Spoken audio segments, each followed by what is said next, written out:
এই নানান রকমের ঘটনা ঘটছে এবং সবই ঘটনাটাকে বিএনপিকে টার্গেট করা হচ্ছে। সবচেয়ে বড় কথা বিএনপিতে ক্ষমতা নাই, সুতরাং এই দেশে যখন কোনো ঘটনা ঘটে এটা তো সরকারের উপর বর্তায়। তো সরকারের উপরে দায়িত্ব না দিয়ে নিশানাটা আমাদের দিক করছে এবং সেটা নিশানাটা করছে একটি মাত্র দল, সেটা হচ্ছে জামাত ইসলাম। ওরা তো ৭১ সালে লাল কার্ড পেয়ে গেছে, ওরা আর কি বলবে? এই দেশের স্বাধীনতার অস্তিত্বে বিশ্বাস করে না। আল বাদর আল সানবেরে বাংলাদেশের এই বুদ্ধিজীবীদেরকে হত্যা করছে, তো ওরা কি লাল কার্ড দেখাবে? লাল কার্ড ৭১-এ দেখেছে, এখন পর্যন্ত লাল কার্ডই আছে তারা। দেশের মানুষ বুঝে গেছে এটা একটা সাজানো নাটক ছিল। কেন হঠাৎ করে এত হত্যা হইতেছে, এত কিছু হচ্ছে, ইমামকে মেরে ফেলতেছে, সেটা নিয়ে কোনো আলোচনা নেই। হঠাৎ করে সোহাগ, যে সোহাগের সম্বন্ধে সন্ত্রাসী হিসাবে পরিচিত, এবং এটা কোনো চাঁদাবাজিরও মামলা না, এটা হলো ভাঙ্গুড়ির অধিপত্য নিয়ে গোলমাল। তো ভাঙ্গুড়ির ঝুটের অধিপত্য নিয়ে তো বাংলাদেশে রেগুলার ঝামেলা হয়। তো সেইটাকে তারা একটা এমন একটা কালারে নিয়ে আসলো যাতে বিএনপি ব্যাকফুটে যায়। তাদের একটা জিনিস বুঝতে হবে, বিএনপি তো একটা বিশাল দল। বিএনপি যে ব্যাকফুট হয় নাই সেটা প্রমাণ করে গতকালের মিটিংয়ে, মহানগরীর মিটিংয়ে।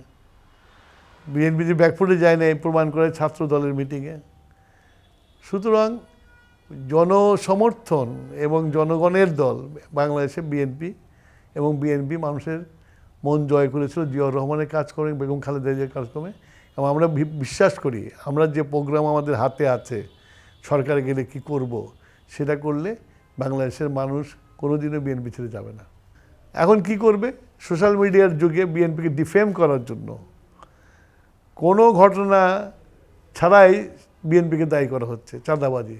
বাংলাদেশের নেতৃত্বের শূন্যতা আছে, ম্যাডাম অসুস্থ, একমাত্র ম্যাডাম দিতে পারত নেতৃত্ব, ম্যাডাম অসুস্থ, তার জায়গায় তারেক রহমান আসছে, এবং তারেক রহমান আজকে সারা দেশের মানুষের কাছে পরিচিত এবং নন্দিত।